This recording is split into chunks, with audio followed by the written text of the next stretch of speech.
My name is Bani Dugal, the Baha'i International Community's principal representative to the United Nations. On 29th of October, we were scheduled to have a launch of a report that the Baha'i International Community has prepared on the situation of the Baha'is in Semnan. Semnan is about 200 kilometers east of Tehran, with a population of about 125,000 people, along with several hundred Baha'is from every walk of life. Despite their small number, the Baha'is of Semnan have faced increasing arrests, long imprisonments, arson, vandalism, restriction on their businesses, discrimination in higher education, assaults on school children, and hate speech from the pulpit and other parts of the establishment in Iran. Now, the reason why the Baha'i International Community decided to focus on the situation in Semnan is that Semnan symbolizes the microcosm of the nation, of Iran, and of the Baha'i community in Iran, and the persecution that they have long suffered for more than 3 decades now. From a community of several hundred, at least 34 Baha'is have been arrested since 2005. Half are in prison or awaiting trial or sentencing. And recent sentences have been particularly harsh, up to six years in prison. And so the reason why we decided to have this report was to highlight how in this small, in one city, we can see the plan that the Islamic Republic has for blocking the progress of the entire Baha'i community with a view to ultimately exterminate the Baha'is in the country. Unfortunately, this is what is happening to all the Baha'is, as far as persecution in Iran in past 30 years. And recently, the persecutions of the Baha'is in Semnan, including my family, was intensified.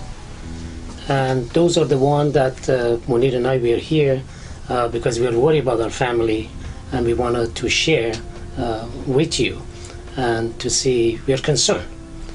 And one of our worry that it comes that we wanted to share is our family, my brothers, sisters, and one of my uncle who lives in Semnan. They're Baha'is, and because of the relationship to my other maternal uncle, Mr. Jamaluddin Khanjani, who was a member of one of the 7 members of a committee overseeing the Baha'i affairs in Iran, and now he's in prison, the persecution of our family has intensified. What they've done in the past few years, in a suburb of Semnan, we own properties that has been in the family close to 200 years before the start of the Baha'i faith. And this has been a property that our family done farming, agriculture, and plus raising lambs and sheep, and that has been how the business has been for past a few generations.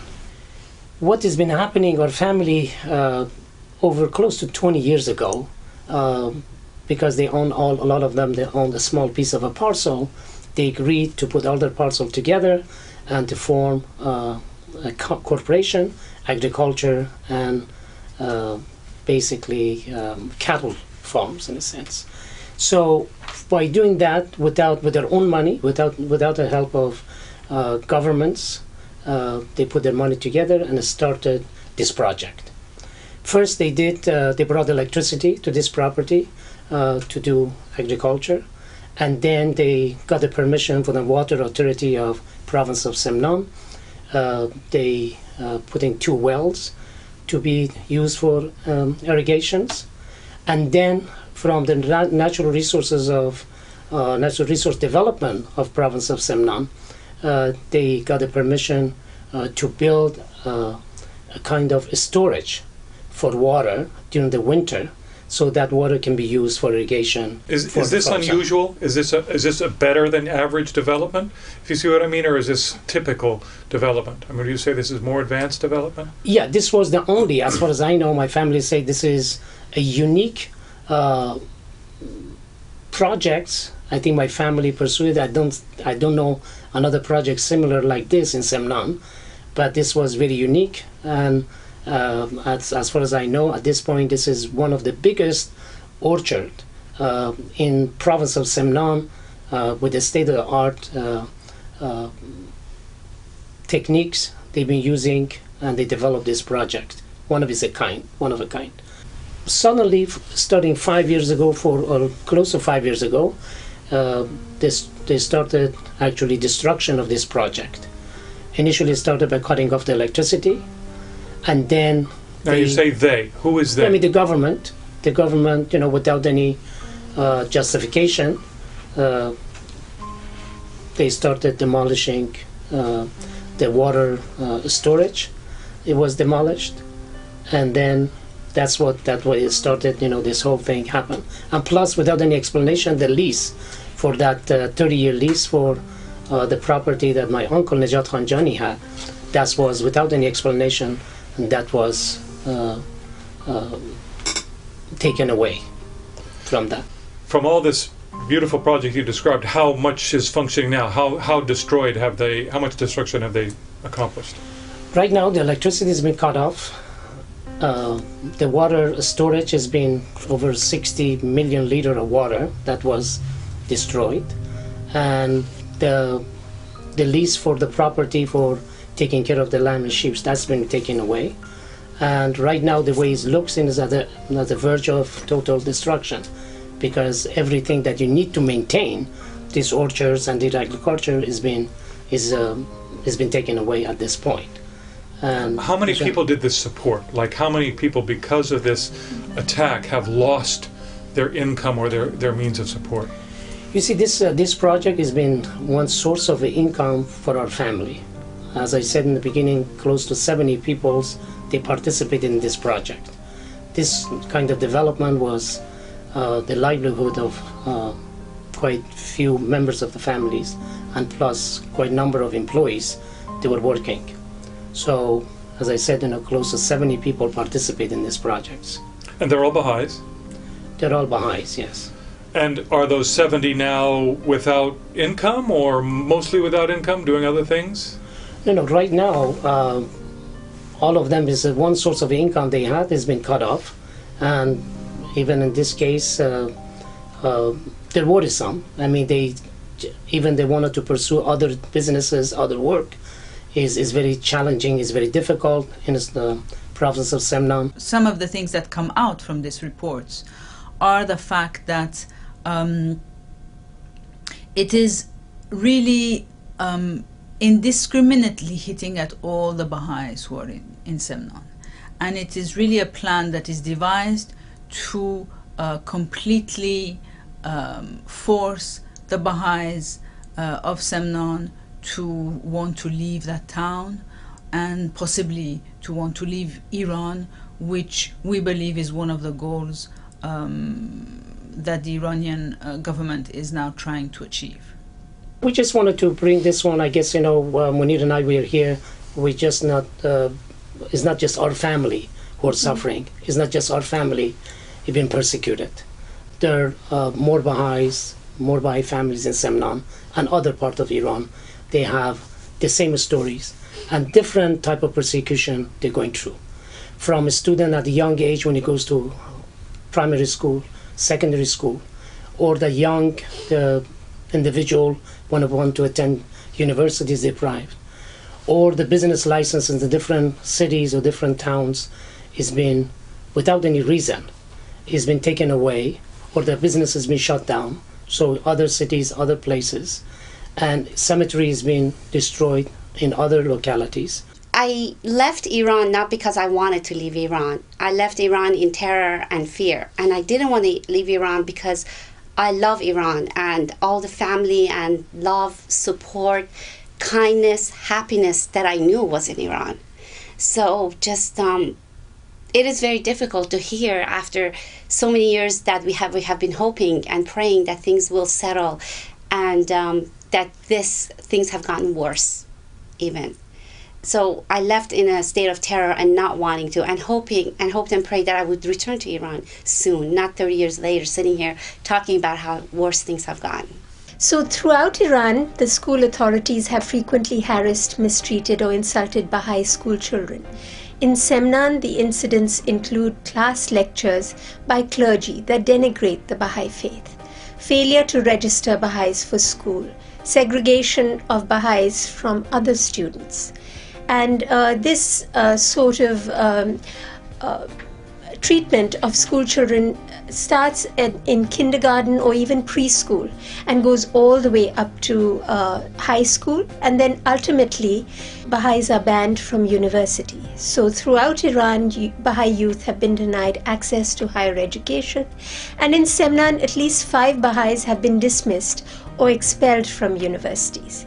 My communication with my family, my nephew, which is 13, 14 years of age, I've been informed that the Baha'i children, they can just attend 1 or 2 schools in Semnan. Oh, really? Out of the whole city, out of how many schools in the city? They've been concentrated in 1 or 2 schools, so they don't have the option to enroll in different type of schools, and that is what I've been told recently. And as far as the children attending schools. How many different schools are there? What are the... I don't know the total number of schools. Semnan is a large city, but quite a few. I mean, primary and middle school, yeah. But the Baha'is have been concentrated in 1 or 2 schools they can enroll their children. And then do the teachers say things against them in the class? I know in other cities it's the religion teachers that often attack the Baha'is in the open classroom. Yeah, there have been incidents in Semnan in past few years, within 4 years, they had incidents that, children were harassed, insulted, and belittled in the front of other students just of the belief in the Baha'i faith. We had incidents in Semnan. And encouraged by the teachers not to speak with the Baha'i children. Even in one instance, one of the teachers was given permission to the non-Baha'i children to hit or assault the Baha'i children. So it's even to that point. So this is one evidence of how that document of 1991, the Baha'i Question document, which states the Islamic Republic's policy against Baha'is, is evident in its in its implications and how it's being implemented. In fact, the very attitude change from killing and throwing the prison and so forth, especially adult population, moving to young women who takes the hand of her child, 4 years of child, and going to prison because this was declared that she has to be going in prison for 2 or 3 or 4 years. An innocent woman. The woman who she just got pregnant or has been pregnant for some time, that this is your destiny, this is your sentence to go to the prison because of your religion or whatever they want to accuse her, and she goes to the prison. Do they realize that fetus, that baby of the future, what kind of impact the judgment of the world will be about that woman for the Islam and for the fanatics? Or when they go and attack, for example, with cars and whatever other means, the graves of these Baha'is who have been either killed or died and so forth, and they just smashing through that as though it's just rubbish. Do they realize that this was exactly opposite of the vision of Muhammad himself and Islam, which was really peace in the universe? Do they realize that if they really this penetrate in their mind, they can think about it, that what they are doing, they are really destroying Islam, not by faith. Since 2007, we've seen at least 27 Baha'i-owned businesses that have been closed by the authorities, depriving some 110 families of their main livelihood. In 2009, for example, the Chamber of Commerce and 39 trade unions decided to prohibit new or renewed licenses for Baha'i businesses in Semnan, and this is in that one city alone. One of my brother, which is a shareholder of the company, he had a factory in Semnan, lens grinding factory, and it was in month of May, end of May, without any reason, explanation by the local governments of Semnan, it was shut down and it was closed. So you believe this is solely because they're Baha'is? Exactly. Why do you believe that? Because the reason is that my family's, part of the people, in this company, when they went back to different authorities, the explanation we are getting right now, local people, directly or indirectly, as my family told me, they're sympathizing with us. And they're saying this instruction coming from the top. And they say, your company, the way it's been formed, is legal. We don't see any problems because all the permits was issued from the same local authorities, from province authority, but they don't see any problem. They said, this instruction from the top. And then the top meaning national government? National, yeah, it could be all these things that we found out. Our family communicate to us is coming from the intelligence office, Central Intelligence Office, or the Intelligence Office of Semnan. And the local government, when we go, they say, the instruction is coming from the top. At the heart of the campaign in Semnan has been the effort to rouse hatred towards Baha'is among the local population. Anti-Baha'i seminars, the distribution of anti-Baha'i pamphlets, broadcasting of anti-Baha'i rhetoric at Friday sermons in Semnan, in the mosques have created an atmosphere of suspicion and animosity. Now, Semnan is significant for the depth and breadth and intensity of attacks in a small area, which has been sustained over a number of years. The widespread and coordinated nature of the attacks on Baha'is in Semnan could only be accomplished with government encouragement and permission. My brother's factory was shut down. That instruction came from intelligence office. So the same is with that. And they're basically in Semnan, including my family. What they're doing right now is just focusing on the Baha'i to cut all the businesses they have, to put them under economic pressure. So with this kind of activities happening is just solely for the Baha'is. You see, all the Baha'is, they are persecuted this way. It's not just our business, which is agriculture, is being affected. And we see that close to 27 businesses in Semnan is being shut down. And then the business licenses is not being renewed. So all the businesses, the Baha'is in that community, they've been affected. Basically, their intention is just totally destruction of the Baha'i community, and that is what has been done solely because of the Baha'i. The recent intensification indicates a new level of activity to enforce more strongly the government's long-established policy of discrimination against the Baha'is. As Baha'is, we're not politicians. We're not involved in politics. We're involved in human service and community development to help humankind, not just our family. So, however, we speak of this based on facts.